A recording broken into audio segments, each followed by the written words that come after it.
তোমরা কেমন আছো? অবশ্যই তোমরা ভালো আছো। তোমাদেরকে আমি বলেছিলাম যে আমি একটু ধামাকাদার কিছু একটা তোমাদের বলবো, ঠিক আছে?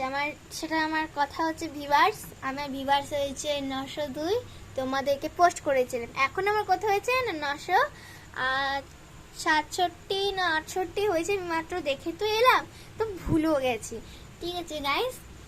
আর যেদিনকে আমার বেড়ে যাবে তোমাদেরকে আবার আমি জানিয়ে দেব। দেখো, যেটা আমার হয় আমি সেটাই তোমাদেরকে শেয়ার করি, ঠিক আছে? তোমরা অনেক আমাকে ভালোবাসা দিচ্ছ, ঠিক আছে, সাপোর্টও করছো, আমার অনেক ভালো লাগছে। আর আমার মায়ের যে গণেশের বানিয়েছে জিনিসটা, ওইটাও তোমরা অনেক সাপোর্ট করছো, ওটা অনেক আমার ভালো লেগেছে, যেহেতু আমার মা করেছে, ঠিক আছে?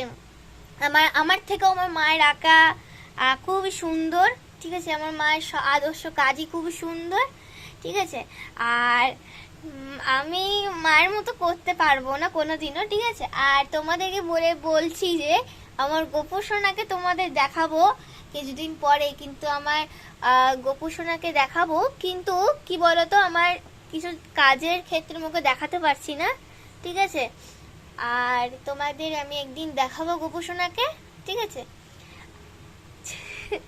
আমার মা এখন ইয়ে করছে, কোলবালিশের কাভার পরাচ্ছে, আর আমাকে বলছে কি করছিস তুই? আমি বলছি যে ভিডিওই করছি, আমার বন্ধুদের সাথে, আমার সাথে কথা বলছি। তোমাদের কেমন লাগে আমার ভিডিও অবশ্যই তোমরা জানাবা। আর আমার যদি ভিউয়ার্সটা আরো বেড়ে যায় তোমাদেরকে অবশ্যই জানাবো। আর গোপোষণাকে তো শৃঙ্গারটা তোমাদের দেখাতে হবে, রাধা অষ্টমী আসছে, রাধা অষ্টমীর দিন আমি কি করব সেটাও তোমাদের সাথে শেয়ার করব।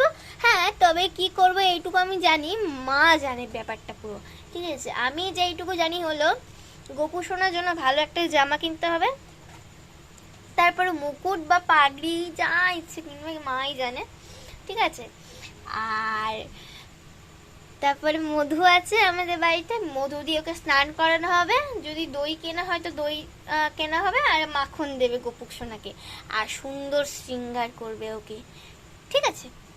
তা এবার তোমরা আমার কিছু কাজ আছে, তোমরা তোমাদের কাজের মধ্যে হয়তো ব্যস্ততা রয়েছো, আমি গিয়ে একটা কাজ করি, তারপরে তোমাদের সাথে সকালবেলা আবার কথা বলবো। তা আজকের জন্য টাটা, বাই বাই।